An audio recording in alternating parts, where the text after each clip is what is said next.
The ultimatum. Ambassador Elena Chen tried to maintain her diplomatic composure as the hologram of High Administrator Six Tarl flickered before her. The spindly, six-limbed representative of the Galactic Federation Council loomed over the conference room in the United Earth Embassy on Alpha Centauri. "Your position is irrelevant, Ambassador." Six Tarl's voice reverberated through the translation matrix. "The Council has made its decision. Compound HS-490 will be surrendered to Federation control within 30 standard cycles. Refusal is not an option." Elena's fingers tightened around her pad. Compound HS-490, unofficially dubbed Lazarus enzyme by the research team, represented humanity's greatest scientific breakthrough of the last century. Discovered in Earth's deep ocean trenches, the compound could regenerate damaged neural tissue across multiple species. High Administrator, with respect, Earth cannot surrender exclusive control of HS-490. Our medical researchers are still studying its properties and applications, Elena said. Moreover, it was discovered in Earth's oceans within our sovereign territory. Zixtarl made a dismissive gesture with his upper limbs. Sovereign territory becomes a meaningless concept when the welfare of trillions is at stake. The Council estimates that HS-490 could save 836 billion sentient lives annually across Federation space. And Earth is already sharing the compound for emergency medical use, Elena countered. "We've approved every medical exemption request."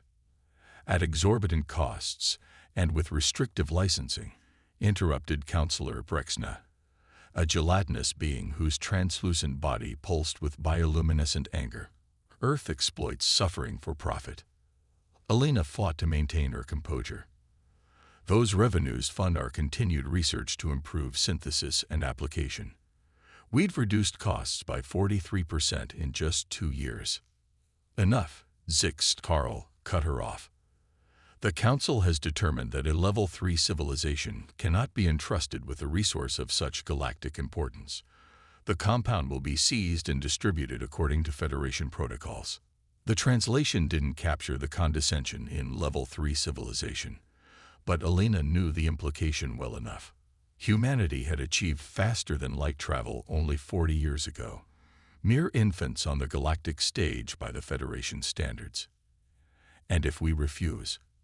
Elena asked, already knowing the answer. "The Federation will ensure compliance by any means necessary." Zixtarl's compound eyes fixed on her. "You have 30 cycles to prepare the transfer. Further details will be transmitted to your government." The hologram flickered out, leaving Elena alone in the suddenly silent room. She took a deep breath and activated her secure quantum channel to Earth. "Madam President," she said to the face that appeared, "we have a situation." President Amara Santos stared at the assembled Joint Chiefs and cabinet members in the White House Situation Room as the briefing concluded. "So let me summarize," she said. "The Federation, which welcomed us with open arms when we achieved FTL travel, has now decided that we're not responsible enough to manage our own discovery. They're demanding we surrender exclusive rights to Lazarus enzyme within 30 days, or they'll take it by force." Admiral Jackson Wong nodded grimly. "That's the situation, Madam President. Their ultimatum is clear." "And militarily?" the President asked. "We wouldn't stand a chance in conventional warfare," Admiral Wong replied. "The Federation's smallest battle group outnumbers our entire Space Force. Their technology is centuries ahead of ours in most respects." Dr. Aisha Okafor, the science advisor, leaned forward. "Madam President, surrendering HS-490 would be catastrophic for humanity's future. Beyond its medical applications, our researchers have only begun to understand its potential for neural interface technology and cognitive enhancement. This compound could be the key to humanity advancing to Level 4 status within a generation instead of the typical 5 centuries. Which is precisely why they want it," Secretary of State Mikhail Petrovin interjected. "The Federation presents itself as a benevolent alliance, but the Council species have always maintained technological advantages over newer members. They're threatened by our rapid advancement. President Santos stood and walked to the window, gazing at the Washington Monument gleaming in the afternoon sun. What options do we have? Admiral Wong cleared his throat. Conventional military response would be suicide, but we've been developing alternative strategies since we joined the Federation. Operation Thunderstrike could be operational within 20 days. The stealth tech? Santos asked, turning back to the room. Yes, ma'am. Our researchers reverse engineered certain elements from Federation technology. We've developed systems they don't know we have. Dr. Okafor added, the Federation hasn't had a serious military challenge in over 3 millennia. They've grown complacent. Their scanning technology is advanced but standardized. They don't look for what they don't expect to find. President Santos returned to her seat. And the Lazarus facilities. We've already begun evacuation of the underwater research stations, Dr. Okafor replied. The oceanic microorganisms that produce the enzyme are being relocated to our secured facilities on Mars and Europa. Even if they seize the Earth facilities, they won't find what they're looking for. The president nodded. I want to be clear. I'm not eager to provoke a conflict with the Federation. We need a proportional response that demonstrates our resolve without escalating to full-scale war. Madam President, General Maria Chen, Commander of Earth Defense Forces, spoke up. What the Federation has done is effectively declare war already. They've just done it diplomatically. If we surrender this compound, we set a precedent. Next, it will be our antimatter refinement technique, then our quantum entanglement communications. They'll strip us of every advantage until we're just another subjugated world. Silence fell over the room as the weight of the situation settled upon them. Prepare for full implementation of Operation Thunderstrike, President Santos finally said, and activate the Archimedes Protocol. Admiral Wong's eyebrows shot up. Madam President, Archimedes is still experimental. So was faster than light travel once, she replied firmly. If the Federation wants to teach us our place in the galactic order, they'll learn that humans don't accept subjugation. Not anymore. Not ever. As the meeting adjourned, President Santos remained seated, her mind racing with the gravity of what was to come. Humanity had spent its entire history fighting for survival, against nature, against each other, against disease and disaster. Now they faced their greatest challenge, an adversary so technologically superior that victory seemed impossible. But impossible odds had never stopped humanity before. Prepare a response to the Federation. She instructed her communications director. Tell them Earth needs to discuss terms of the transfer. Request a Federation delegation to visit Earth in 25 days to finalize arrangements. Yes, Madam President. And inform Ambassador Chen to return home immediately. If we're going to war with the stars, I want our best people here. As her staff rushed to execute her orders, President Santos opened a secure drawer in her desk and removed a small device. With a deep breath, she pressed her thumb to the scanner and spoke clearly. Authorization Santos Alpha 79. Activate Project Prometheus. The device blinked green, and somewhere deep beneath the Rocky Mountains, humanity's most closely guarded secret began to awaken. The silent defiance. The Federation delegation arrived with all the subtlety of conquering heroes. Their massive command carrier, the Indomitable Reason, settled into Earth orbit flanked by 4 escort cruisers, an overwhelming show of force disguised as a diplomatic escort. From his observation post on Luna Base, Commander Talib Nasser watched the Federation ships with a mixture of awe and determination. The Indomitable Reason was nearly 5 kilometers long, a floating city that housed over 30,000 beings from across the galaxy. Its hull gleamed with the distinctive iridescent alloys that Federation technology favored, materials that were simultaneously beautiful and virtually impervious to conventional weapons. Quite a show they're putting on, said Dr. Sophia Jensen, approaching with 2 cups of synthetic coffee. She handed one to Talib. Psychological warfare, he replied, accepting the drink. They want us to feel small. Are the preparations complete? She asked quietly, though they were alone in the observation dome. Taleb nodded. The last components were integrated yesterday. Archimedes is ready. Dr. Jensen's eyes remained on the Federation vessels. Do you think it will work? It has to, he said simply. High Administrator Zix Tarl found humans physically unpleasant. Their solid forms and bilateral symmetry seemed primitive compared to his species' elegant hexagonal structure. Yet he had to admit a grudging respect for their rapid advancement. In just 4 decades of interstellar travel, they had established colonies on 17 worlds and developed technologies that had taken other species centuries. All the more reason to keep them in check now, before they became a genuine threat. Administrator, we're receiving the final approach coordinates from Earth, his aide reported. Proceed, Zix Tarl ordered, and maintain full defensive screens. The humans may attempt something desperate. Our intelligence indicates they've already begun evacuating key personnel from their marine research facilities, the security chief noted. They appear to be cooperating. They have no choice, Zix Tarl replied dismissively. Maintain vigilance nonetheless. The indomitable reason began its descent toward Earth's atmosphere, where the Federation delegation would transfer to shuttles for the final approach to Washington. Earth's primitive defensive satellites tracked their movement, but posed no threat to Federation shields. As the massive ship crossed the orbital threshold, all systems suddenly went dark. For 3 full seconds, and eternity in combat terms, the indomitable reason drifted powerless in space. Then emergency systems engaged, but when the main power returned, nothing functioned correctly. Navigation systems showed them simultaneously at their correct position and 200 light-years away. Communication arrays received thousands of contradictory signals.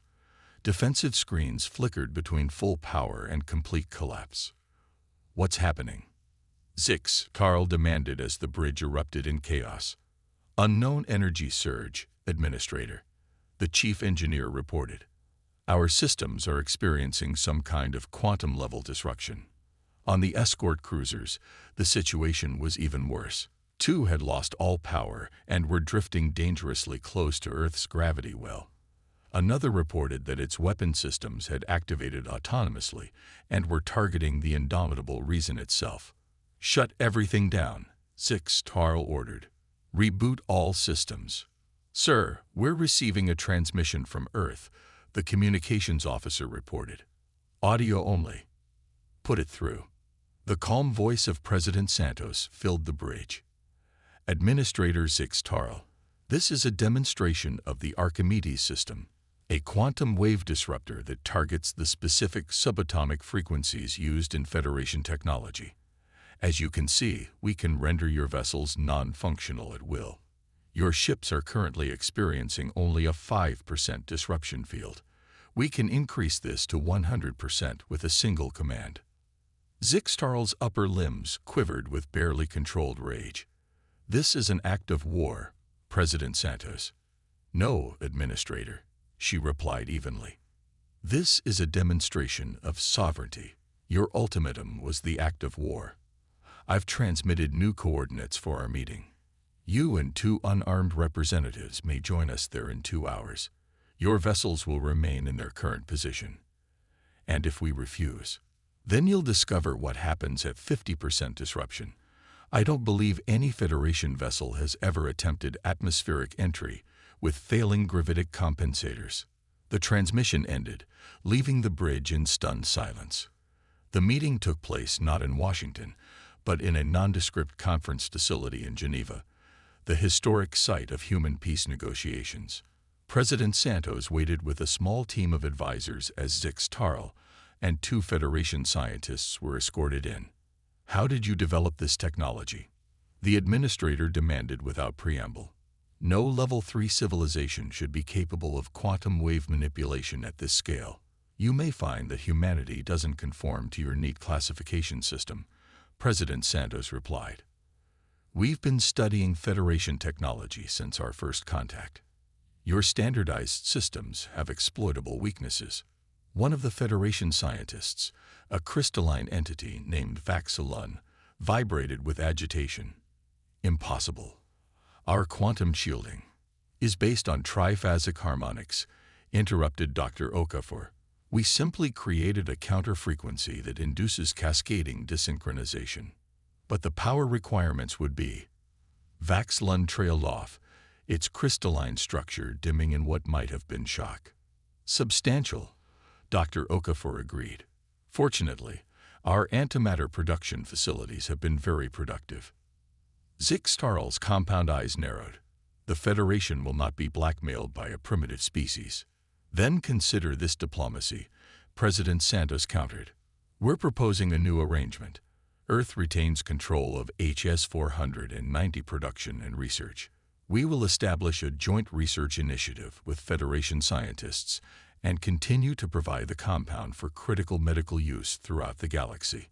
However, we will maintain our patent rights and reasonable compensation for our innovation. And if we refuse, President Santos slid a data tablet across the table.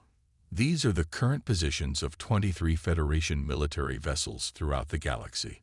We've installed Archimedes transmitters near each one. They're currently dormant, but can be activated remotely. Zix-Tarl stared at the data in disbelief. You're bluffing. You couldn't possibly have deployed this technology so widely without detection. The transmitters are the size of a human fist, Administrator. Your scans aren't calibrated to detect them because you never imagined a Level 3 civilization could create them. President Santos leaned forward. We don't want conflict. We want respect and fair treatment as members of the galactic community. For several long moments, silence reigned in the conference room. Finally, Zix-Tarl spoke. The Council will need to deliberate on your proposal. Of course, President Santos agreed.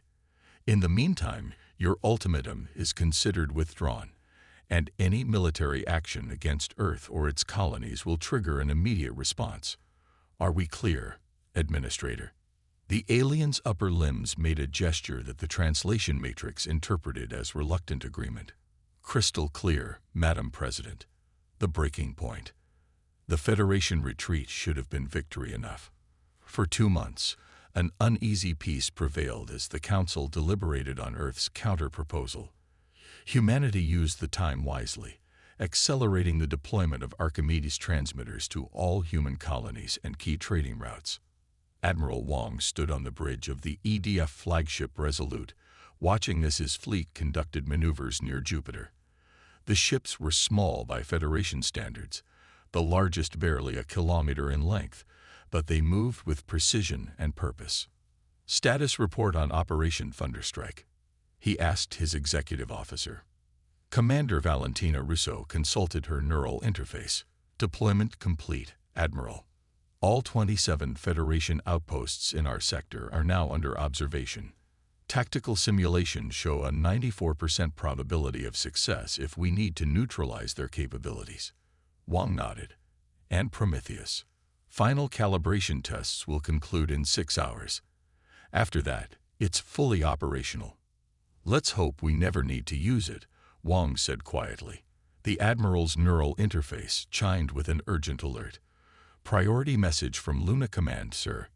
Wong accepted the transmission, and President Santos' face appeared on the secure channel. Admiral, we have a situation. The Council has reached a decision, but we're detecting unusual activity from the Federation fleet.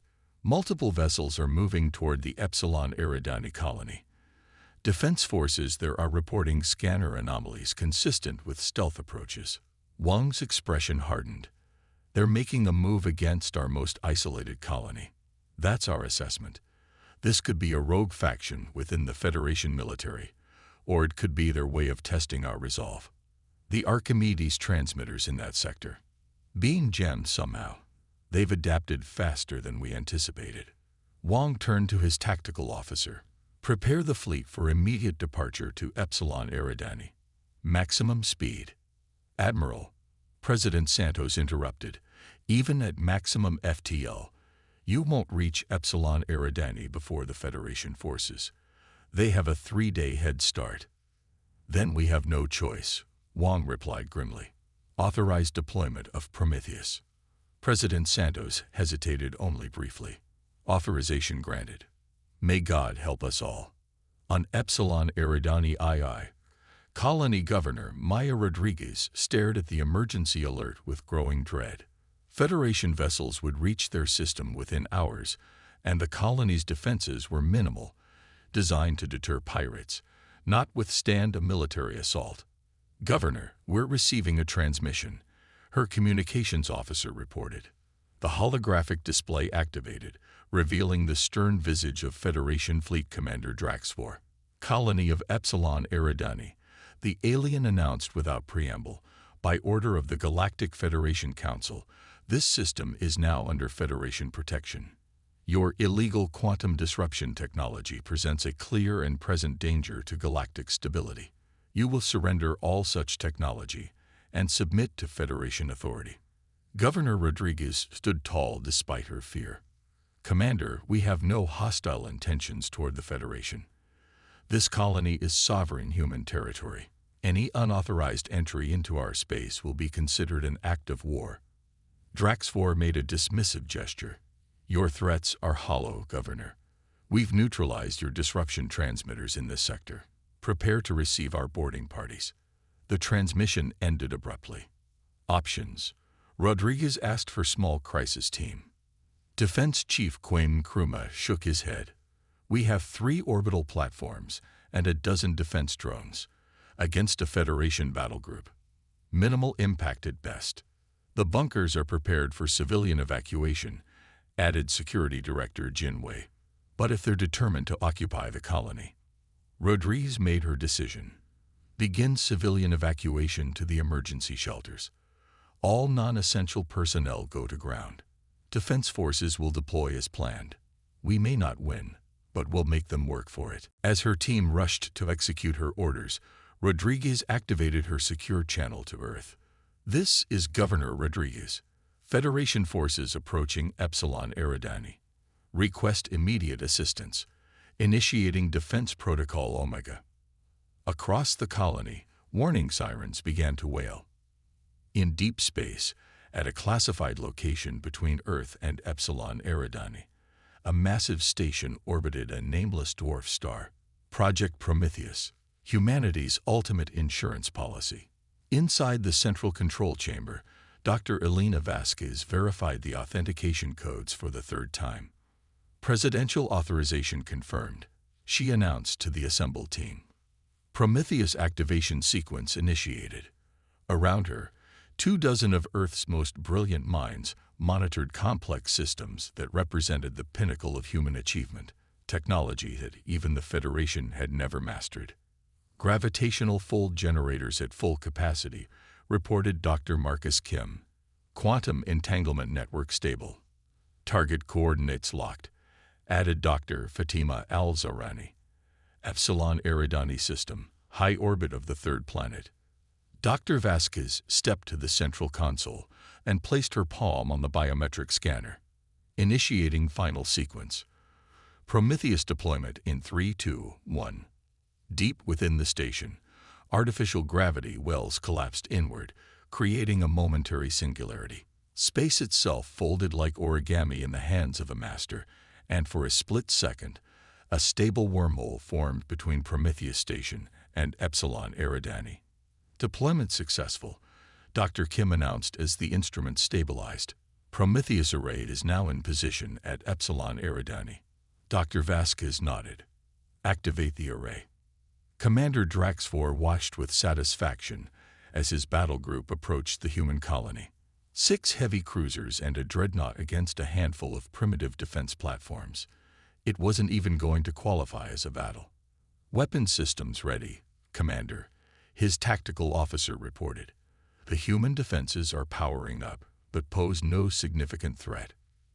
"Commence firing," Draxfor ordered. "Disable their orbital platforms first. Then—" "Commander," the sensor officer interrupted, her voice rising with alarm. "Massive energy spike detecting. Something is appearing in orbit." The main view screen showed a shimmer in space, like heat rising from desert sands. Then, impossibly, a massive structure materialized directly between the Federation fleet and the colony. "What is that?" Draxfor demanded. The structure was unlike any human or Federation design, a complex geometric array of interconnected rings and spheres, stretching nearly 10 kilometers across. Unknown configuration, the science officer reported. But it's generating energy readings off the scale. It's creating some kind of field. Before Drax 4 could respond, a pulse of golden energy erupted from the array, expanding outward in a perfect sphere. As it reached the Federation vessels, all systems simultaneously shut down, not the partial disruption of the Archimedes system, but a complete and total power loss.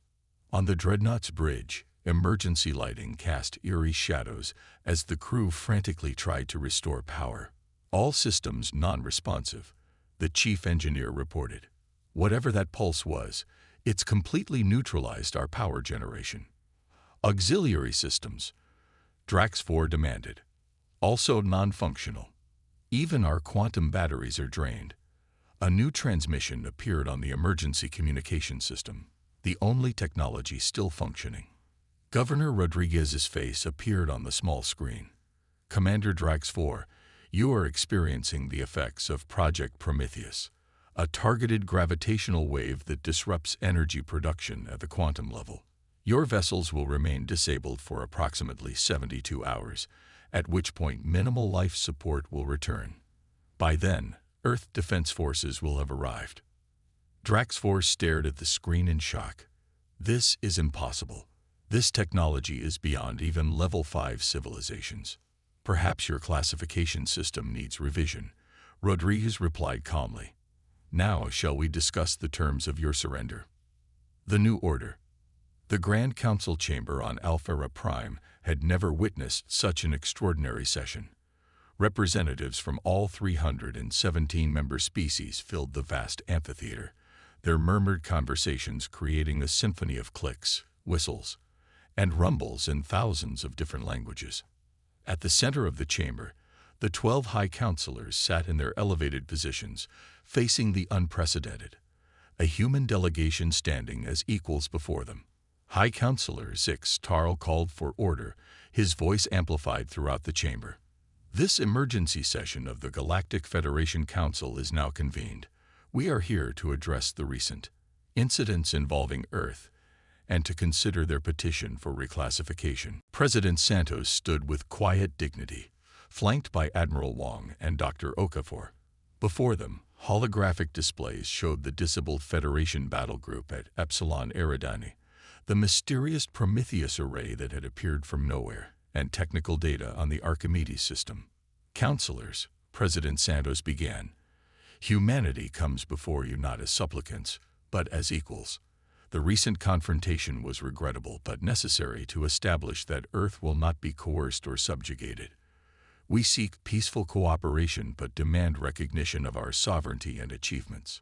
High Counselor Vexdor, a massive gasbag entity who had always been skeptical of humanity's admission to the Federation, inflated with indignation.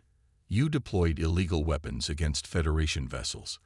You blackmailed this council. Such actions confirm that humans are too aggressive and unpredictable for advanced status. Admiral Wong stepped forward. With respect, Counselor, we deployed defensive countermeasures after receiving an explicit threat. The Federation declared its intention to seize Earth property by force. In human terms, that's called self-defense. Murmurs rippled through the chamber. Many species had privately questioned the Council's heavy-handed approach to Earth. The technologies you've demonstrated, interjected Counselor Talana, one of the few Council members who had advocated for patience with humanity.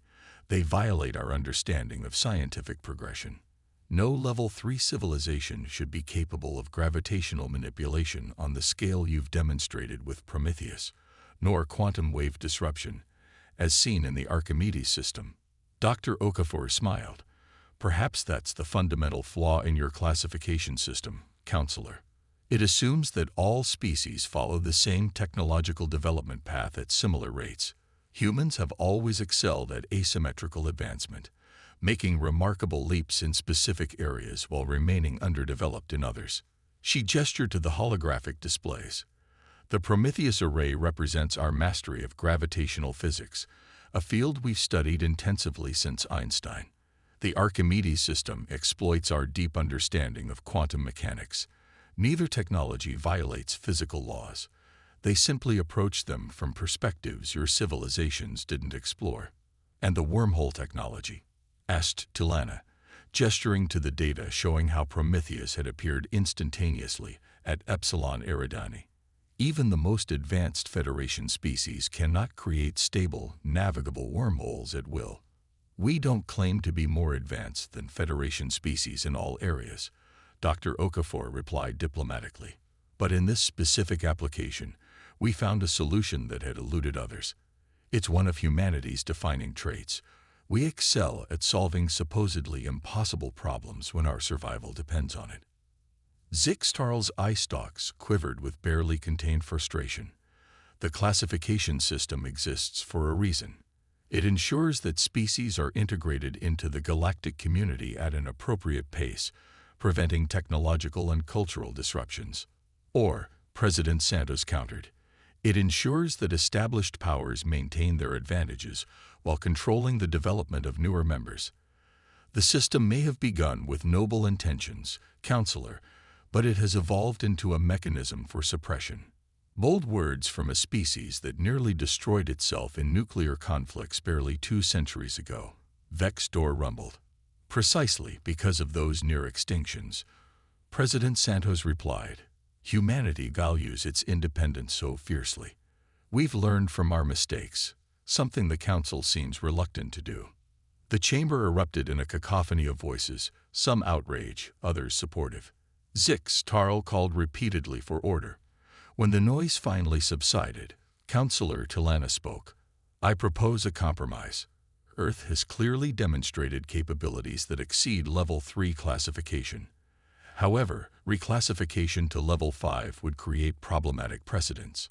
I suggest a provisional Level 4 status, with accelerated review protocols for specific technological domains where humans have demonstrated exceptional advancement. Murmurs of consideration rippled through the chamber. Additionally, Tilana continued, I propose the establishment of a joint Federation Earth research initiative, focusing on the technologies humans have pioneered as well as the Lazarus enzyme. This would benefit all species while recognizing Earth's intellectual property rights. President Santos exchanged glances with her advisors, then nodded. Earth would accept these terms, with one addition: formal recognition of human sovereignty over all current and future colonies, with no relocation mandates without explicit consent. Zixtarl's upper limbs made a gesture of reluctant acceptance. The Council will vote on this proposal. The vote was not unanimous, but the outcome was clear. Earth would be reclassified as a provisional Level 4 civilization, with all the rights and responsibilities that entailed. 6 months later, Admiral Wong stood in the new joint research facility orbiting Mars, watching as Federation and human scientists worked side by side studying the Prometheus technology. Quite a change from where we were a year ago, observed Ambassador Elena Chen, who had returned from Alpha Centauri to oversee the new diplomatic relations. Indeed, Wong agreed. Though I noticed they still keep their battle groups at a respectful distance from our systems. Chen smiled.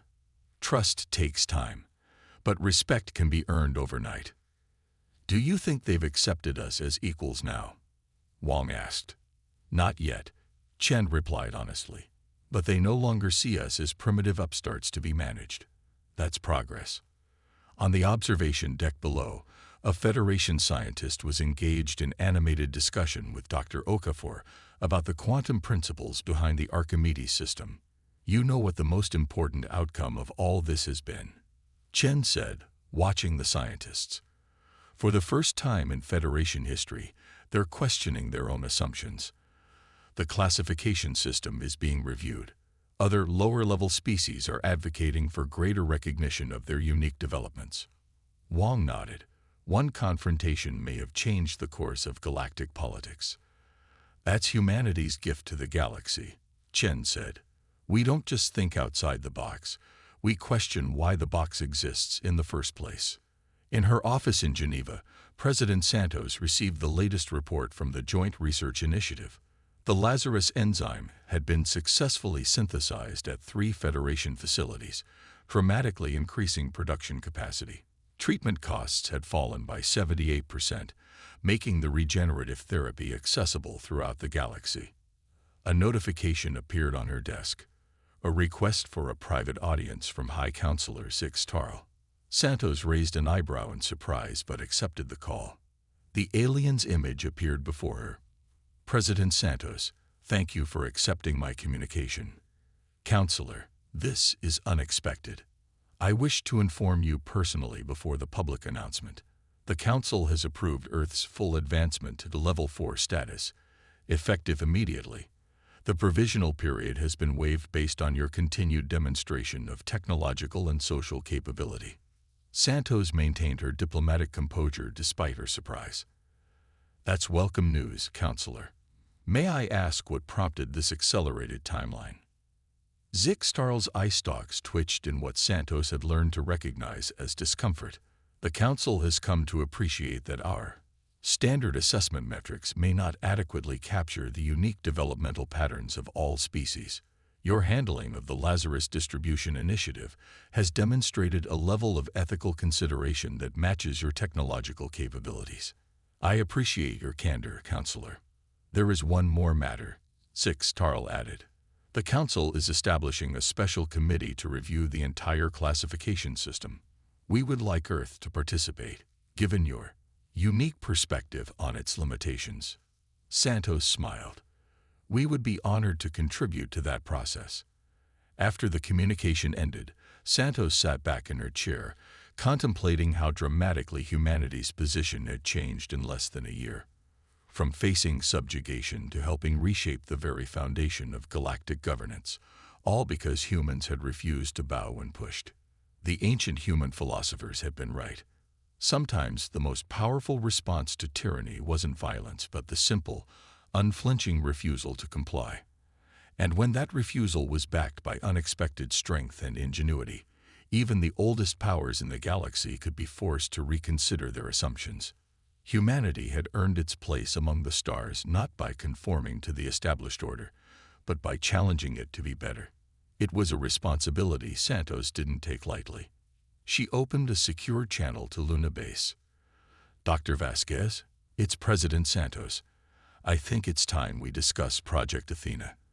The galaxy is ready for the next evolution.